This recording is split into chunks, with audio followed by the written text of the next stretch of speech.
What is this? How many ounces is this? 10, 12. Big bubbles, kind of frothy. This is what you want your starter to look like. We're gonna add our flour. Just dump it all in at once. Woo, little flour cloud here. You're really working at this point just to get it to like a shaggy looking dough.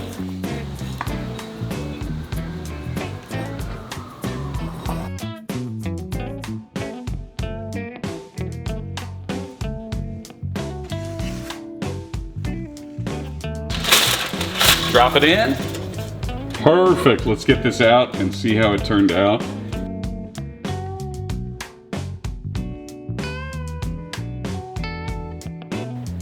Sourdough bread.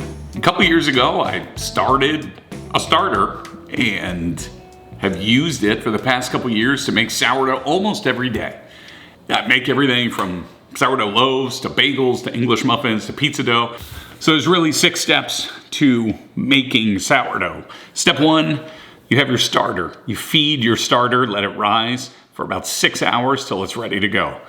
Step 2, you make your dough. You mix your ingredients, mix them all together until you have a shaggy looking loaf like this. And then you cover that and leave that for about 8 hours. That bulk rise will rise about 50 to 75, almost 100% doubling in volume. At that time, step 3, you form it into a loaf. Once you have that loaf, you put it into a banneton that's covered or a regular old bowl with a floured tea towel. You put that in the fridge, and that's the second rise, that cold fermentation. That takes anywhere from 18 to 24 to even 36 hours. The longer you leave it, the more sour it becomes. Step 6 is to score and bake your sourdough. So this is Morris, my starter. I started Morris about 2 years ago, just mixing some flour and water. And over time, it will ferment. And if you keep it up, you have a very active, bubbly starter. You don't need a huge jar. This is like a ball, wide mouth, 16-ounce jar. Hold on. 1 cup, 2 cups. What is this? How many ounces is this? 10, 12, 4. I don't know what this is. 2, 4, 6, 8, 12, 16. How many ounces? This is my starter. Oh, it smells awesome. It's basically like a bubbly, kind of little clumpy part of flour and water. Now, what makes the bubbles? Well, it's fermentation. So when you first make a starter, or if somebody gives you a starter, you may not see any fermentation at all. You may just see kind of a gloopy looking, clumpy mass of flour and water. And that's essentially all it is. So to feed your starter, you're gonna use equal weight of flour and water. So I've zeroed it out here. Well, put it on there.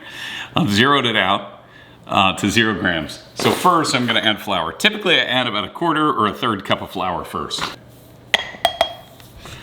Okay, 50 grams. And I got this spilled all over, it doesn't really matter. Next, I'm gonna add 50 grams of water, so the exact same amount. Now, you'll notice with water, more dense, so the water is gonna be less than 1/3 of a cup. I could measure it, or yeah, let's do it, sure, so you see exactly how much. We're gonna zero this out. We're going for 50 grams. It's 49, close enough. So you can see it's about 2/3 full, maybe a little more than 2/3 for the amount of water that I'm adding for the same amount of flour. So there's 100 grams total. Now, we simply mix. So you mix it up. It looks pretty weird so far, but this is exactly the process you want. You want to mix it enough so that it's totally incorporated. So that is what you're going for. A nice, consistent, it kind of looks a little like a loose peanut butter. You know, if you have like a natural peanut butter or an almond butter, it's kind of what it looks like. By the way, I have a great video on a hack for mixing almond butter. You should check it out. Okay, important. Any tool you use, for example, this knife, do not rinse this in the sink. You will cause massive problems with your plumbing. Sourdough starter, you'll notice, once it dries, becomes solid like concrete. So you absolutely do not want to just rinse this off in your sink. The best thing to do is to wipe it on a paper towel or soak it in a bowl and then dump the bowl in your plants. Sourdough starter mixed with water is great for your plants. It's beneficial bacteria, but this you want to make sure you never rinse this off in the sink. So I'm gonna grab a paper towel. You want to get it as clean as possible to make sure no starter ever goes in your sink. So now this is safe for the sink. So this is the flour I use almost exclusively, and it's a fantastic flour. You look it up online, people say it's the best flour. 11.5% protein, which matters for some people. I don't even know what that means, but it's Kirkland from Costco, organic flour. It's a 10-pound bag sold in a 2-pack. So you get 20 pounds of flour. I don't know, maybe it's 15 bucks, 16 bucks, something like that. It's an incredible deal though, because it's a very high quality flour. Now some people may say, don't use an all-purpose flour, you need a bread flour. But if you look at the protein content, it's 11.5%, that essentially is on par with a bread flour. So what you're getting is essentially a high quality bread flour for the price of an organic all-purpose flour, and it makes excellent bread. So now, how long does it take for your starter to rise? Well, it depends. Depends on the temperature and conditions of your environment. So I found in the winter, when our house tends to be a little cooler maybe, it can take 6 hours, 6 to 8 hours, depending, to get it basically to grow and to bubble. And it'll be this thing, I mean, this will be all the way to the top. Once it's fully fermented and your starter's ready to use, fully bubbling all the way to the top. So that'll take about 6 to 8 hours. You could do it in the morning, wait and start in the afternoon making, some bread. Recently I've started feeding my starter at night, and overnight it ferments, it's ready to go. First thing in the morning, I have a fully bubbly active starter ready to make whatever I'm making for the day. So that's a good plan too. So you can feed it at night, right before you go to bed. 8 hours later, or 6 hours later, it's set to go, whatever it may be. In the summer, when our house is a little warmer, it's much quicker. It can be 4 hours. It can go very, very fast if the ambient temperature of your house is a little warmer. All right, next step. We're gonna mix our dough. So we start with our bubbly starter. It's gone about 6 hours, and you can see it's nice and super, super bubbly. Big bubbles, kind of frothy. This is what you want your starter to look like. And when you hit it, it'll actually go down. It'll sink down because it's nice and fluffy. So that's exactly how you want your starter. So when you're making sourdough, I suggest you weigh everything. It's the easiest way to measure. Flours may have different weights, so it's important that we use our measurements. 3 important things to know. Your starter, 100 grams. Water, 355 grams. Flour, 500 grams. That's the ratio I use every time to make a sourdough loaf. 100 grams of starter, 355 grams of water, and 500 grams of flour. You could double it if you want, but I find that this is the ratio that has the best results for me. Also, 10 grams of salt. Now, salt you can add later on in the process for some sort of benefits. Apparently, I've never done it. So I add salt with the starter and the water. It's just easiest to mix up that way for me in one less step. So let's get started. First, 100 grams of starter. Grab about 100 grams. Let's see if we can get it on the first try. 112. Couldn't do it, so we take a little bit out. You don't want too much starter because it'll actually rise too fast and you'll miss out on some of the flavor from the fermentation. There's 100 grams exactly. Perfect. Okay, next, and you see, so there's 100 grams, perfect. So you'll see we used almost all of our starter. As I said before, you only need maybe an inch from the bottom, not much starter at all left, maybe, I don't know, 50 grams or so. And then from there, to start your next batch of starter, you're gonna add 50 grams of flour and 50 grams of water, always in that ratio, and helps keep the right consistency for your starter. Okay, next, zero out the scale. We're gonna add 355 grams of water. I have this pre-measured. It's about 1.5 cups of water, or 12 ounces. But again, always measure by weight and you can get it just perfectly. So I've measured this out before. Go ahead and dump that in. 355 grams. I also am gonna add my salt, 10 grams of salt. Right there. Mix it up. With this, you're just breaking up the starter. So your starter water mixture, so it makes it easier to mix in the flour. Again, there's special tools you can buy, like a special sourdough whisk. What I'm using is this special dinner fork. We're gonna add 500 grams of flour. Okay, we're gonna add our flour. Just dump it all in at once. Woo, little flour cloud here.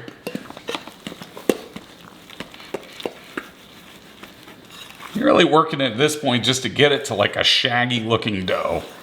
So this is about as good as it needs to be for now. Now, we are going to cover it, either with like a beeswax wrap or some plastic wrap. Leave that for half an hour. So after half an hour, we're gonna do our first series of folds, and then from there we'll do a second series of folds if you want a third series, and then you're gonna let this rise. So now we're gonna do a series of stretch and folds, which occurs in the first couple hours of your bulk rise. And this is a couple different ways to do it. I'm kind of still figuring this out, but I'll show you 2 different ways. First way, you always want to get your hands a little bit wet. I just washed my hands. Now this is just water. So the first way, you want to kind of take this off of the edge. It's looking really good. It already separates. See, it's not really sticky. First way is you can grab a side and pull and fold it over. And that's a really nice way to do it. And you go rotate and you pull and fold over. We're going to rotate, grab a little bit, you pull and fold out. You do not want to tear, so you want to make sure you do not tear. And the last part, you want to pull and fold over. Now I'm going to do one more fold, and this is another way to do it. You grab both sides, essentially with 2 fingers, and you pull it up, and you let it fold down a little bit, and you kind of roll it onto itself. Now I don't want to handle this too much more. You want to be very delicate and careful with your dough at this point. But you can see how it's changed from a shaggy looking messy dough into something a little glossier, a little smoother, because you're creating some tension in the dough and developing gluten. Not like a bad gluten. Gluten gets such a negative reputation now, but it essentially gives the dough some structure so that when you do bake it, it's gonna poof up and look like a dough and not be look like a flatbread. Oh yeah, also, when you have a little dough in your hands, do not wash your hands in the sink. Get a paper towel, wipe it off. You never want dough or starter down your drain. It will mess up your pipes. So wipe off your hands with a paper towel. When you have no more dough on there, wash them. But I had very little dough on there because it is actually, once you are doing your dough correctly, it's not gonna be super sticky. It's gonna have the right form and the right texture. So now I can wash my hands. So the stretch and folds I do like after 30 minutes, 1 hour, hour and a half. That's ideal. So after 30 minutes, do your first stretch and fold, wait 30 more minutes, do a second, wait 30 more minutes, do a third. That is for a standard sourdough loaf. If you're making something like bagels or pizza dough or English muffins, there's a totally different thing. So I use the mixer. You can like mix it for 5 minutes to build a lot of tension right away. But a bread, you don't want too tense and chewy like a bagel. You actually want that kind of fluffy inside with that crusty texture. Sometimes I've only done 1 stretch and fold. Sometimes I've done 0. Sometimes all 3. It tends to turn out about the same. So I think it helps develop some structure and start to look more like a loaf, but may not be entirely necessary. But that looks really good right there. All right, now we're gonna form our loaf of sourdough. So first, spread a little flour on the countertop. And this should be ready to go once you can see some bubbles in the bottom. And then also when you get a nice little jiggle on top. So I take a little flour, not a ton, use my hand to kind of work out the top of it. And if it's really sticky, it may not be done, but if it kind of pulls itself out, it'll pull right onto the countertop. Not too bad. So the way I stretch and form the dough is I kind of pull each corner out. Oh, it is a little sticky. So I'm gonna kind of work it here. Pull each corner out. We're gonna spread this out, kind of stretching a little bit more. It's kind of like your final fold here. So how I remember is I do each shoulder, shoulder, head, foot, foot, roll up the bottom. Okay, now, kind of ugly looking, still hasn't really formed well. So we need to create some structure to tighten it up so we get like a really nice formed loaf. So I'm gonna keep tucking this under until we get a really strong structure underneath. And this is starting to look really good here. So pretty soon I'm gonna stop. I don't wanna overwork it and have the top start to tear. But once you have a really smooth looking top, it's typically when I stop. Is it perfect? No, but it's certainly good enough to make a really good loaf of sourdough. Scoop, drop it in to there. Now I kind of pull each of these across, fold these in, tuck them in. I don't know if everybody does this, but I sprinkle just a little bit of flour on top so it doesn't stick to whatever I'm closing it up with. Cover it with plastic wrap, or have these nice beeswax covers. And this goes into the fridge for anywhere between 12, 18, 24 hours, depending on how sour you'd like your loaf. While our oven is preheated to 475 degrees with the Dutch oven in there, now it's time to prepare our bread to go in the oven. We have bread that cold fermented for about 36 hours. Typically I go anywhere between 24 and 36 hours. The longer a bread cold ferments, the more sour it will be. The shorter it ferments, the poofier and higher rise it will have. So there is a sweet spot of a good rise, but also a very flavorful sour bread. So this one at 36 hours may not rise as much as a 18 to 24 hour cold ferment, but is gonna be really, really delicious. So let's go ahead and take this out. There's like a little beeswax cover. They're great, so you don't keep wasting like plastic wrap or anything else. So you can see there is some fermentation. So there's a bubble right there. It looks really, really good. So this looks ready to go into the oven. It's also kind of jiggly, which is a great thing. So what do we do to prepare? We get some Kirkland signature parchment, of course. You want to pull a piece out, 18 inches or so. That's great right there. You want to lay it over the top, do a little flipperoo, peel off your basket. You know, this is one of those fancy bread baskets. I get a lot of gifts, you know, from my wife. She's awesome. So this is one of these rattan baskets with a nice like linen liner that you can do. Abioto brand, I think there's a lot of them. But this beeswax cover, these are what I really, really like. But you could do this just with a bowl or anything you have that's about bread shape, or a loaf pan. It doesn't really matter. Just put something in it. You know, something else I like is I have these little like napkins. These little just like cotton napkins or whatever can work. If you don't have this, it works perfectly fine. Take a bread bowl right here.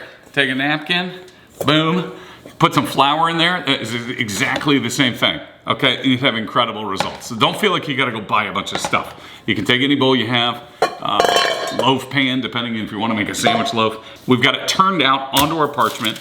It looks really good. So the next step is scoring. And you may see people with a fancy, lame razor blade, fancy thing. I tend to just use any type of little paring knife. This is one of my favorite paring knives, the Victorinox kitchen knives. It's got a plastic handle, incredibly sharp, stainless steel. They're really, really great. I'll try to put a link in there because these things for like 10 bucks, they're incredible. They're really, really great knives. So what I do is I score down the middle. This is to make sure that it can release some of the steam and has some room to rise. Kind of at an angle, and I just want to cut, I don't know, about an inch deep, something like that. And we'll just kind of cut down. You don't want to mess it up too much. That looks good right there. If you want to make fancy patterns, here, we'll like make something on this side. We'll do like 3 lines. 1, 2, 3. That'll look cool. This side, I don't know. What do you want to do? You want to do some S shapes or something? We'll see how it turns out. Little S. Now, you'll see these, but you won't see it maybe as defined as a bread you would buy from the store. And the reason is you could sprinkle more flour on top, like a rice flour, if you want to have very fancy designs. No time for that. So from here, we're going to put it right into the Dutch oven. Don't forget gloves. This is super duper hot. So you see it's smoking hot. Take it by the corners, drop it in, put your lid back on, put it in, 20 minutes.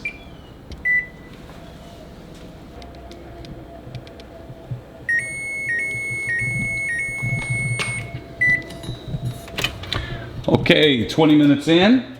Now, all you're simply gonna do is remove the, oh, it's looking good. So you can see it is rising. We've got a nice split where we made that score mark. And now we're gonna close it up. Set the timer for 18 more minutes. Now that's my oven. 18 I found is the perfect. So in total, it's 20 plus 18, 38 minutes. We're gonna leave it at 475. Some people do it more, some people do it less.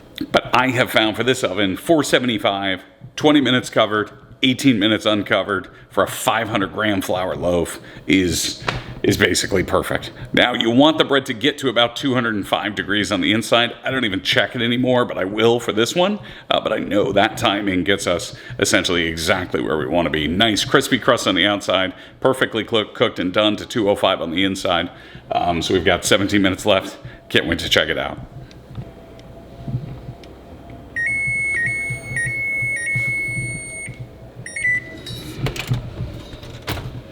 All right, let's check it out.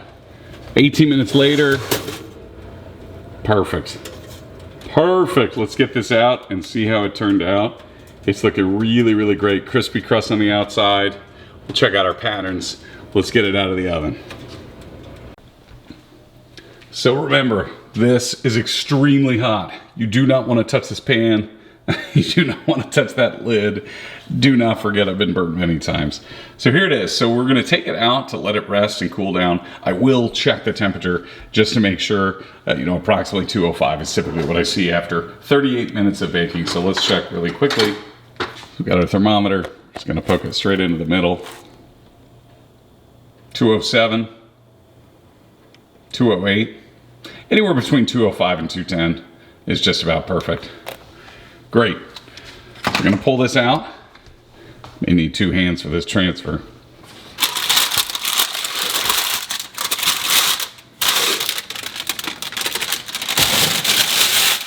So you see our pattern came through a little. Tough to tell. See a little S shape on this side. And you can see our little extra lines there. So that main cut that went straight down the middle, you can see where it opened up. We got a nice little lip on here. It looks great. This is a really nice size. So this bowl, approximately 8.5 inches in diameter, about 8.5, and the height is about 5 inches high at its tallest point, maybe 4.5 to 5. That's a really great looking sourdough bread. So we're gonna let that cool all the way. Do not cut them hot. Do not eat them hot. You gotta let them cool down just a little. But that's gonna be a really, really delicious loaf.